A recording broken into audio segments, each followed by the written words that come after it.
10 বছর পর স্ত্রীকে ডিভোর্সের পাতায় সাইন করতে হলো, আংটিটাও খুলে ফেলতে হলো, যেই আংটি তার এঙ্গেজমেন্টের। চুপচাপ ভাবে সুটকেস নিয়ে সেখান থেকে সে চলে গেল, নীরবে, কোনো কথা বলল না। কারণ তার স্বামীর প্রাক্তন প্রেমিকা এসেছে বিদেশ থেকে, তার কারণেই এই ডিভোর্স।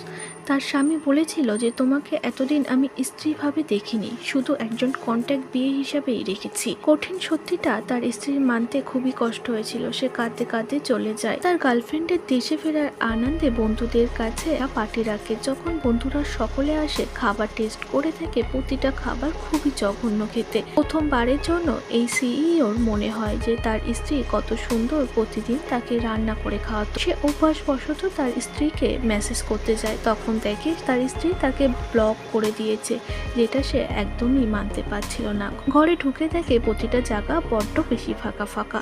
একটা ডায়েরি পড়ে আছে, যেখানে লেখা তার স্বামী কি খেতে ভালোবাসে, কি কালার তার পছন্দ। একটা ফটো, যেটা ছিল তাদের বিয়ের ফটো, সেটাও এখন আবর্জনার মতো। তার স্বামী একটু হলেও বুঝতে পারছিল তার স্ত্রীর অনুপস্থিতি। পরদিন তার গার্লফ্রেন্ডকে নিয়ে বড় কোম্পানির সঙ্গে মিটিং করতে যায়, তবে যে নামে তাকে দেখে অবাক হয়ে যায়। আর কেউ ছিল না, ছিল তার প্রাক্তন স্ত্রী। সে এখন তার স্ত্রী রূপে না, বরং বড় কর্পোরেট অফিসের লেডি সিইও হয়েই তার বরের সঙ্গে বিজনেস ডিল করতে এসেছে।